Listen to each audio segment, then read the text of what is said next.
नमस्ते फ्रेंड्स, स्वागत है आपका इस निशुल्क यूट्यूब चैनल में। हम आपके लिए लेकर आए हैं बीपीएससी मेंस की तैयारी हेतु अति महत्वपूर्ण टॉपिक पटना कलम चित्रकारी। पटना कलम चित्रकारी बीपीएससी मेंस के पेपर फर्स्ट में, जीएस पेपर फर्स्ट में इतिहास, कला एवं संस्कृति सेक्शन के अंतर्गत बहुत ही महत्वपूर्ण टॉपिक है, जिसकी बीपीएससी मेंस के लिहाज से देखा जाए तो बारंबारता बहुत अधिक है। अब तक अगर ये देखा जाए तो बीपीएससी मेंस के जीएस पेपर फर्स्ट में इसे पूछा जाता है इतिहास, कला एवं संस्कृति, और इस सेक्शन के अंतर्गत प्रत्येक क्वेश्चन के लिए हमें 38 नंबर 38 अंक इसमें रहते हैं। 38 अंक हमें इस टॉपिक को अगर अच्छा से तैयार कर लें तो 38 अंक आसानी से हम हासिल कर सकते हैं। तो अब तक अगर देखा जाए तो पटना कलम चित्रकारी पर बीपीएससी अमूमन कई बार सवाल पूछ चुकी है। सबसे पहले अगर हम देखें तो 39वीं बीपीएससी जो कि 1993 में हुआ था, उस समय बिहार कला पर सवाल पूछा गया। इसके अंतर्गत पटना कलम चित्रकारी भी आता है। फिर 45वीं बीपीएससी में पूछा गया जो कि 2002 में हुआ था। उसके बाद 48वीं, 52वीं, 2009 में, उसके बाद 56वीं 59वीं बीपीएससी 2016 में, और अभी हाल फिलहाल में 63वीं बीपीएससी 2019 में। तो अब तक बीपीएससी में इस क्वेश्चन को 5 बार पूछा जा चुका है पटना कलम चित्रकला में, और इस लिहाज से हम देखें तो 65वीं, आगामी 65वीं और 66वीं बीपीएससी के लिए काफ़ी महत्वपूर्ण हो जाता है। इस ऑडियो विजुअल क्लास के माध्यम से आपको पटना कलम चित्रकारी पर के सभी सेगमेंट, सभी एस्पेक्ट पर आज क्लास कराया जाएगा, आज बताया जाएगा।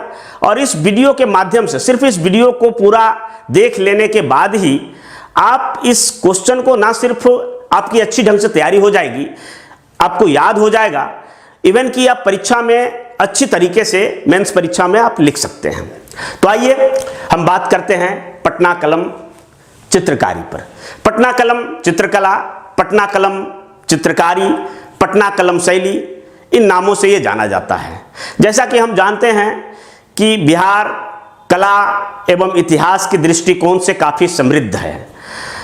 कला के दृष्टिकोण से बिहार का सदियों पुराना नाता रहा है।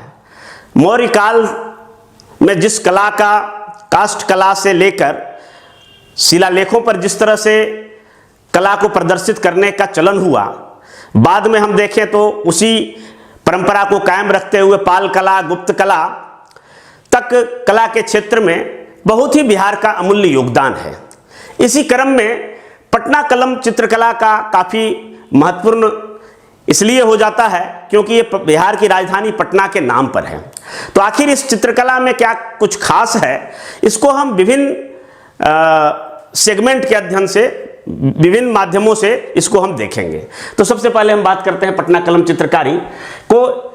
पटना कलम चित्रकारी को समझने के लिए हम, इसके कई सेगमेंट हैं, कई एस्पेक्ट हैं। बीपीएससी में जो सवाल पूछा जाएगा तो सवाल में हो सकता है कि कुछ सेगमेंट को पूछा जाए खास करके, परंतु हमें ध्यान देने योग्य यह बात है कि हम अगर हम इसके सारे एस्पेक्ट को समझ लेते हैं तो हमें क्वेश्चन लिखने में किसी भी प्रकार का कोई कठिनाई नहीं होगा। या तो फिर जिस चुनिंदा सेक्शन से क्वेश्चन पूछा जाता है वहां से हम पूरे होल एंड सोल पटना कलम चित्रकारी को समझेंगे। तो पटना कलम चित्रकारी को के लिए समझने के लिए सबसे पहले हम इसके परिचय के अंतर्गत, फिर इसके इतिहास के बारे में हम जानकारी देंगे, और सबसे जो महत्वपूर्ण पॉइंट होता है वो होता है इसकी मुख्य विशेषताएं, क्या इसके मेन फीचर्स थे, इसके बारे में हमें जानना है।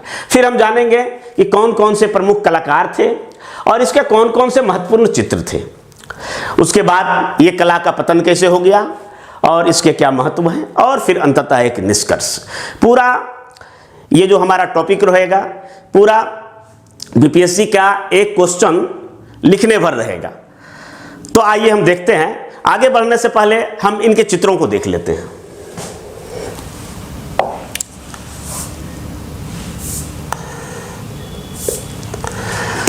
ऐसे बहुत सारे चित्र आप इंटरनेट पर भी सर्च कर सकते हैं पटना कलम चित्रकला का। ये देखिए पटना कलम चित्रकला का बहुत ही महत्वपूर्ण चित्र है, बेगमों की शराबखोरी, इसको आप देख सकते हैं। फिर ये देखिए मेला का सीन है, ये बनाया गया है, पटना कलम के चित्रकारों ने, कलाकारों ने इसको बड़ी मेहनत से बनाया है। ये आज भी भारत सहित विश्व के कई म्यूजियम में सुरक्षित है, जहां हम देख सकते हैं। ये गाड़ीवान है, इन सब चित्रों की काफ़ी भरमार होती थी। तो ऐसे ही चित्र बनते थे पटना कलम चित्रकला के अंतर्गत, जिसको कि आगे हम देखेंगे। और भी कई सारे चित्र हैं जो इंटरनेट पर आप ढूंढने के बाद आपको मिलेंगे, उसको जरूर देखिएगा। आइए पुनः फिर वापस आते हैं हम अपने टॉपिक पर। तो पटना कलम चित्रकला को समझने के लिए हमने इसको कुल 7-8 सेगमेंट में बांटा है, जिनमें सबसे पहले इसका परिचय, उसके बाद इतिहास जानेंगे और फिर मुख्य विशेषताएं और इसके अलावे अन्य चीज़ों को। तो आइए सबसे पहले इससे हम परिचय प्राप्त करते हैं। तो पटना कलम चित्रकला का नाम पटना के स्थानीयता के नाम पर पड़ा है। इसे इंडो ब्रिटिश शैली भी कहा जाता है, क्योंकि इस चित्रकला को अगर हम गौर से देखें तो इसमें भारतीय प्रभाव के साथ साथ कुछ ब्रिटिश प्रभाव भी दिखाई पड़ते हैं। इसका मूल वजह हम आगे जाके चर्चा करेंगे कि क्यों भारतीय कला के साथ साथ इस पर ब्रिटिश कला का भी प्रभाव पड़ा। यह पटना कलम चित्रकला 18वीं से 20वीं शताब्दी के बीच फला फूला था, 18वीं से 20वीं सदी के बीच, और यह मुगल शैली से बिल्कुल ही भिन्न चित्रकला शैली थी। इसको अगर हम देखें तो इसमें मुख्यतः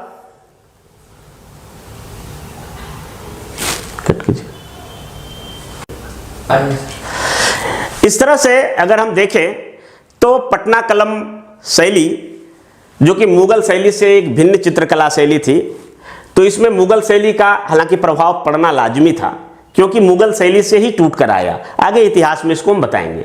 दूसरा, ब्रिटिश शैली, चूंकि काफ़ी सारे ब्रिटिश जो रईस थे वो इन चित्रकला के कदरदान थे, तो वो ब्रिटिश रईस खरीदार होने के कारण यूरोपीय शैली का भी इसमें प्रभाव पड़ा है। और तीसरा, स्थानीय या पहाड़ी शैली। तो इस तरह से तीनों का जो मिश्रण है, मुगल शैली, ब्रिटिश शैली और स्थानीय शैली, और इस मिश्रण से बना है पटना कलम चित्रकला। इसके इतिहास को देखें तो मुगल दरबार में चित्रकला या जो फला फूला था, जो आगे बढ़ा, परंतु आप जैसा कि जानते हैं कि औरंगजेब जब मुगल सत्ता पर आसीन हुआ, मुगल सिंहासन पर बैठा, तो उन्होंने कला पर रोक लगा दिया, क्योंकि कला के वे कदरदान नहीं थे और कला को गैर इस्लामिक मानते थे, बल्कि इस्लाम विरोधी मानते थे।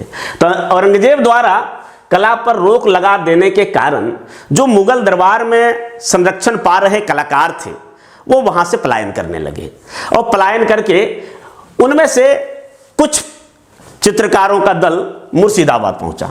मुर्शिदाबाद उस समय काफी महत्वपूर्ण था, भारतीय राजनीति के महत्वपूर्ण केंद्र थे, क्योंकि ये बंगाल का जो प्रांत था, मुर्शिद कुली खां और सिराजुद्दौला की कहानी जो कि पलासी की लड़ाई में हम पढ़ते हैं, तो उन्होंने मुर्शिदाबाद को काफ़ी व्यापारिक और राजनीतिक केंद्र बना दिया था। और 1757 ईस्वी में जब पलासी की लड़ाई हुई तो हम लोग सभी जानते हैं कि उसमें सिराजुद्दौला की हार हुई थी। हार इसलिए हुई थी क्योंकि मिर्जाफर ने गद्दारी किया था, और मिर्जाफर इस लोभ में गद्दारी किया था कि हम नवाब बनेंगे। तो वाकई सिराजुद्दौला की हार के बाद मिर्जाफर नवाब तो बना, लेकिन वो अंग्रेजों का कठपुतली, जिसके कारण वो अपनी मन की नहीं चलने के कारण मिर्जाफर को फिर गद्दी छोड़ना पड़ा, और उनके पुत्र मीरन गद्दी पर बैठा। परंतु मीरन ने भी कला का संरक्षण देना बंद किया, जिसके कारण ये जो मुगल शैली के चित्रकार थे, जो मुर्शिदाबाद में लगभग 30 वर्ष तक पनाह पाए थे, ये यहाँ से पुनः पलायन किए, और उन्हीं में से एक टुकड़ी पटना आ गए। और पटना में लोधी कटरा, दीवान मोहल्ला, मचरहट्टा, इन सब इलाकों में आकर वे उस चित्रकला को एक नए आयाम देते हुए, चूंकि मुगल साम्राज्य से, मुगल चित्रकला शैली से विस्थापित हुए थे और पटना में, चूंकि पटना उस समय अंग्रेजों के बहुत बड़े व्यापारिक केंद्र बन चुके थे, पटना का एक विस्तृत बाजार था कलकत्ता के बाद, अंग्रेज रईस थे और चूंकि अंग्रेजों के नकल करने वाले बहुत सारे देसी रजवाड़े थे, तो ये लोग इन चित्रों के बहुत बड़े खरीदार थे। इस कारण से पटना कलम शैली मुगल शैली से भिन्न होकर, इसमें मुगल शैली को समाहित किए हुए उस पर ब्रिटिश शैली और स्थानीय शैली का जो प्रभाव पड़ा, तो बिल्कुल एक अलग शैली उभर कर आया, जिसे कि हम पटना कलम शैली के नाम से जानते हैं।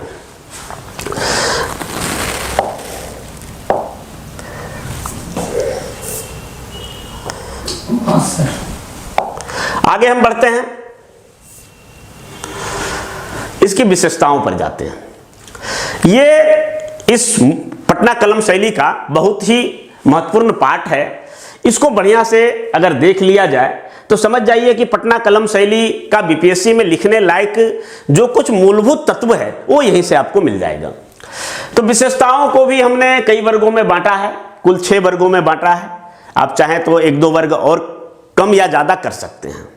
तो सबसे पहले ध्यान देने योग्य बात यह है कि पटना कलम शैली जो था वो लघु चित्रों की श्रेणी थी। लघु चित्रों की श्रेणी में यह आता था, जिसको कि मिनिएचर्स कहा जाता है। मिनिएचर्स मतलब छोटे छोटे चित्र बनते थे जो कागज पर बनते थे, हाथी दांत पर बनते थे, ठीक है, जिसमें भव्यता का बहुत ज़्यादा प्रचलन नहीं था, भव्यता का अभाव रहता था, सिंपल और साधारण चित्र बनते थे, चटख रंगों का प्रयोग नहीं किया जाता था। तो इसलिए इसे हम लघु चित्रों की श्रेणी में रखते हैं। लघु चित्रों की श्रेणी में हम रखते हैं। दूसरी इसकी विशेषता को देखें तो इन चित्रों में कोई बहुत बड़े व्यापक या धार्मिक चीजों को या राजा महाराजाओं का चित्र ना बनाकर इसमें आम जनजीवन का चित्रण किया गया है और हर चित्र में किसी व्यक्ति को एक विशेष काम में रत दिखाया गया है। और इसमें आम जनजीवन जैसे चलता फिरता, घरेलू काम करता हुआ, बाजार, मेला, शमशान घाट, इन सब चित्रों को यहाँ हमने इसको दर्शाया है। तो इनके जो चित्र है इनको हम निम्नलिखित वर्गों में बांट सकते हैं। जो आम जनजीवन का जो चित्रण किया गया है, तो इसमें सबसे पहले आपको श्रमिक वर्ग का चित्र मिलेगा। श्रमिक वर्ग में आप देखेंगे तो पानी ढोता हुआ कहार, घर में काम करती हुई नौकरानी, पानी को लाता हुआ भिश्ती, मीट और मटन मुर्गा काटते हुए कसाई, इन सब चित्रों को आप श्रमिक वर्ग में रख सकते हैं। दूसरे प्रकार के जो चित्र होंगे अब उसमें दस्तकार होंगे, जो किसी काम के लिए दक्ष माने जाने वाले व्यक्तियों को इसमें शामिल किया गया है। जैसे कि लोहा का सामान बनाता लोहार, मिट्टी का बर्तन बनाता कुम्हार, कपड़े बनाता जुलाहा, बढ़ई, सुनार, रंगरेज, पतंग बनाने वाले, कंघी बनाने वाले, इन सब जो शिल्पकार और दस्तकार थे इन लोगों को शामिल किया गया। उसके बाद अब देखिए आवागमन के साधनों को भी पटना कलम चित्रकला में खासा जगह मिला है। जैसे पालकी, पालकी वाला, इक्का वाला, घोड़ा, हाथी, बैलगाड़ी, इन सब चित्रों की भरमार आपको पटना कलम शैली में मिलेगा। उसके बाद बाजार का चित्र है। बाजार के चित्रों में आप देखेंगे तो मछली बेचती हुई महिला, ताड़ी बेचता हुआ दुकानदार, गांजा बेचता हुआ, मिठाई बेचता हुआ, जलेबी बेचता हुआ, तो बाजार का भी दृश्य आपको मिलेगा। फिर आप आ जाइए तो खेल तमाशा। तो खेल तमाशा में विभिन्न प्रकार के खेल दिखाते हुए लोगों का और जनसमूह का भी चित्रांकन किया गया है, जो कि तत्कालीन हमारे बिहार का जो सामाजिक व्यवस्था है उसको भी दर्शाता है।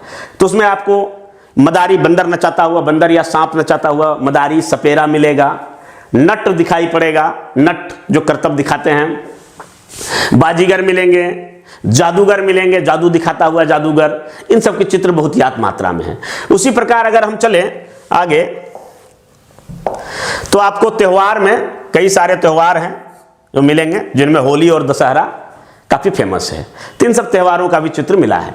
उसके बाद कई अन्य चित्र हैं जो विभिन्न आयामों को मानस जीवन के कई विभिन्न आयामों को दर्शाता है। जैसे मदरसा हो गया, पाठशाला हो गया, शमशान घाट, साधु संत, इस प्रकार के चित्रों की विशेषता रहती है। तो यानी कहने का मतलब है कि यह लघु श्रेणी के चित्र थे, मिनिएचर्स वर्ग के, जिसमें आम जनजीवन का चित्रण किया गया है और आम जनजीवन में ये सभी वर्ग के चित्रों को बखूबी दर्शाया गया है।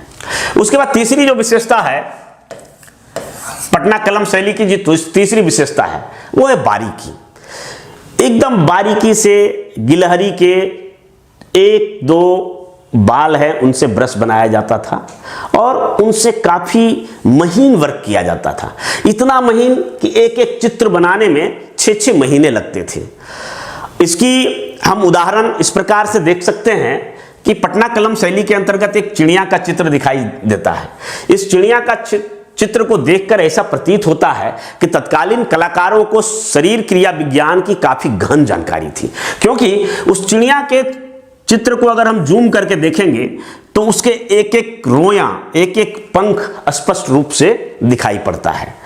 तो इस प्रकार से ये काफी बारीक चित्र होते थे और गिलहरी के, चूंकि गिलहरी का बाल काफी मुलायम होता था, इस मुलायम बाल से इसमें रंग भरा जाता था और मोटे काम के लिए भालू के बाल का भी उपयोग किया जाता था, लेकिन छोटे छोटे काम के लिए गिलहरी के मुलायम बालों को इसमें प्रयोग किया जाता था।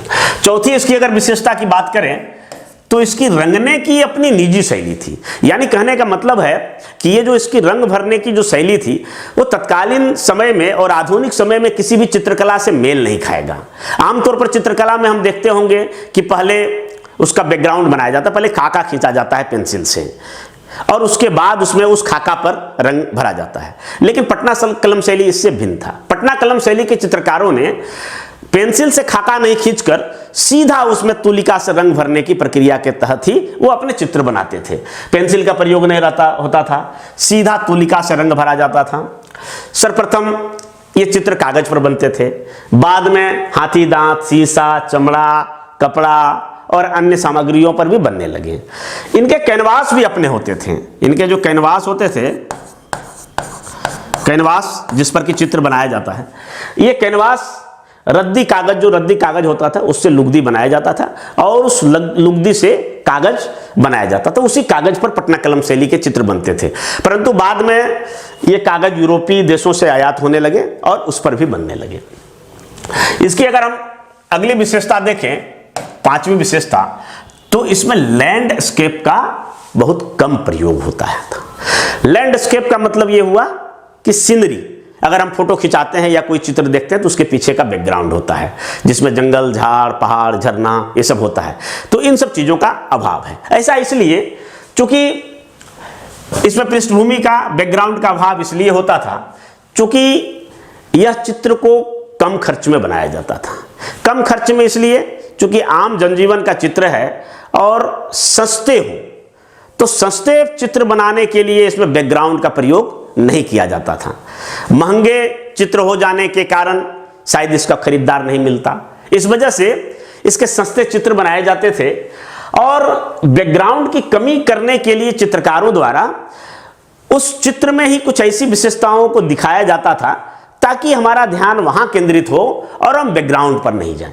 जैसे कि ऊंची नाक, पतला चेहरा, भारी भवे ये आंख वाला जो है भारी भवे, मूंछ जो है घनी दिखा दिया जाता था, पतला चेहरा दिखा दिया जाता था। तो इस तरह से ये बैकग्राउंड की कमी को पूरा करते थे। इसकी अगली विशेषताओं को देखें तो रंग, किसी भी चित्रकला में रंग का बहुत बड़ा योगदान होता है।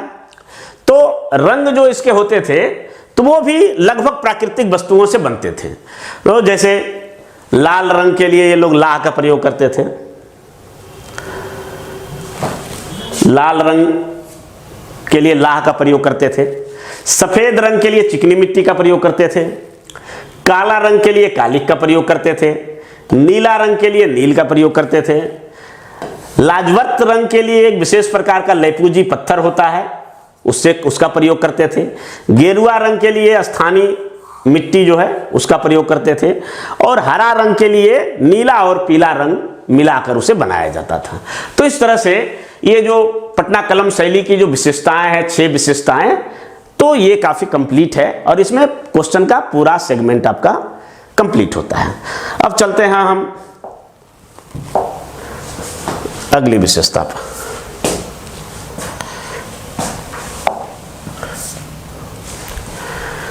हम देखना है कि इनके कौन कौन से चित्रकार हैं।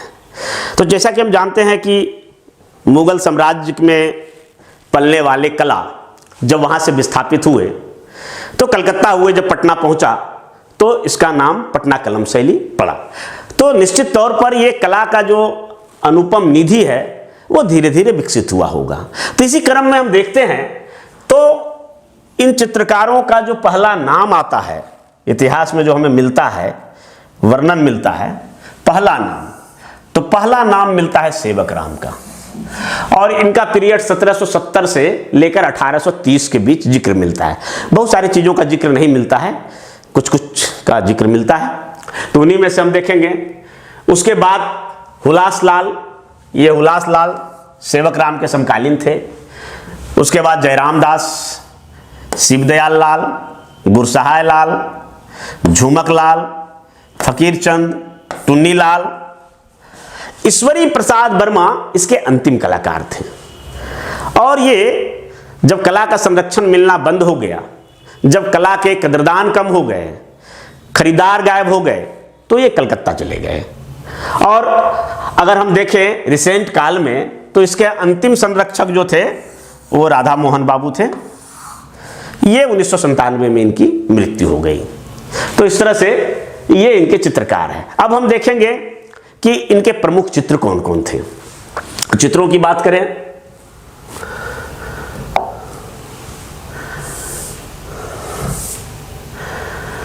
तो सबसे पहला चित्र काफी फेमस चित्र है, ये आता है रागनी गंधारी। रागनी गंधारी में चित्र का जो विषय है, इसमें बड़ी खूबसूरती से कलाकारों मतलब महादेव लाल ने ये रागनी गंधारी के अंतर्गत नायिका के विरह के अवसाद का बहुत ही बारीकी से चित्रण किया है।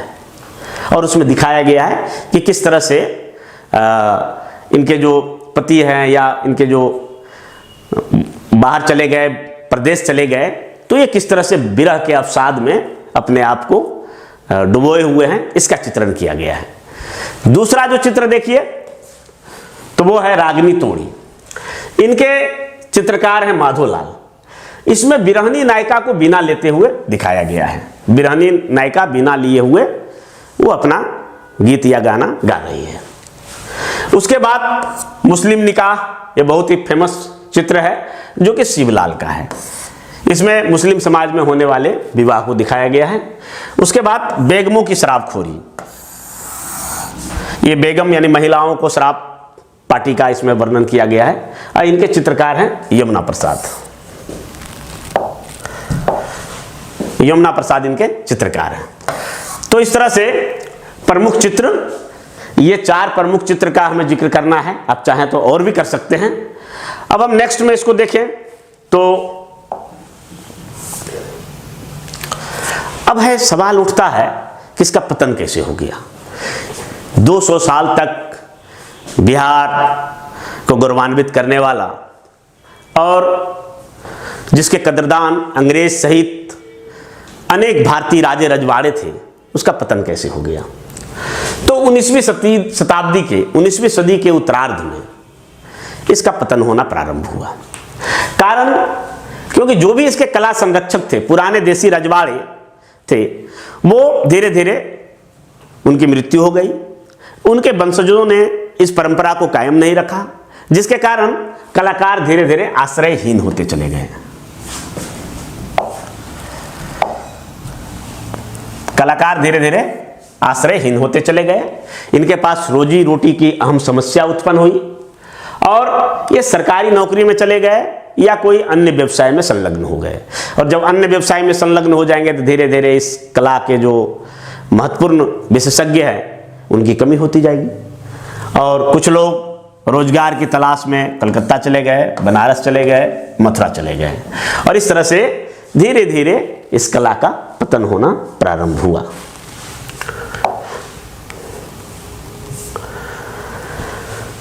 अब इसके महत्व को देखें तो पटना कलम शैली का महत्व इस बात में निहित है कि बिहार की समस्त कलाओं में इसका एक बहुत ही महत्वपूर्ण योगदान है। बिहार की गौरवशाली परंपरा का यह एक अमूल्य धरोहर है। आज भी इसकी महत्व इस बात से पता चलता है कि बिहार सहित, भारत सहित दुनिया के कई म्यूजियम में इनके चित्रों को संभाल कर रखा गया है। इन म्यूजियम में कुछ को आप देख सकते हैं, जैसे खुदा बख्श खां ओरिएंटल पब्लिक लाइब्रेरी, ये पटना में है, अशोक राजपथ में। आप वहाँ चाहें तो इनके चित्रों को देख सकते हैं। फिर पटना म्यूजियम में है, पटना म्यूजियम में है, पटना म्यूजियम में अभी भी देख सकते हैं। हालांकि पटना म्यूजियम के बहुत सारे चित्रों को बिहार संग्रहालय में शिफ्ट किया गया, बिहार संग्रहालय में भी जाके देख सकते हैं। कलकत्ता म्यूजियम में पटना कलम शैली के चित्र रखे हुए हैं। फिर ब्रिटिश म्यूजियम में है। और अंत में हम आएंगे निष्कर्ष पर। तो निष्कर्ष में जो भी ऊपर में हम बातों को लिखे हैं उसका थोड़ा सा आलोचनात्मक एस्पेक्ट देते हुए उसका निचोड़ को 3-4 लाइन में, मतलब हाफ पैराग्राफ में लिखना है। तो उनमें हम इन्हीं सब बातों को लिखेंगे कि बिहार के कला के इतिहास में देखा जाए तो यह एक बहुत ही बेहतरीन लोक कला था, जिन्होंने कि बिहार को गौरवान्वित किया। आज भी ये कला जो है भारत सहित विश्व के कई म्यूजियम में रखे हुए हैं और जो धन एवं संरक्षण के अभाव में धीरे धीरे पतन हो गया। तो इस तरह से पटना कलम शैली पर एक बेहतरीन नोट्स इस वीडियो और ऑडियो को मिलाकर आप तैयार कर सकते हैं। इसको आप कॉपी में लिख सकते हैं, लिख कर एक बना सकते हैं, और जिससे कि बीपीएससी मेंस लिखने में काफ़ी आपको मदद मिलेगा। तो पटना कलम शैली को हम यहीं तक रखते हैं। आगे हम नेक्स्ट वीडियो बीपीएससी मेंस की तैयारी के लिए लेकर हाजिर होंगे। धन्यवाद।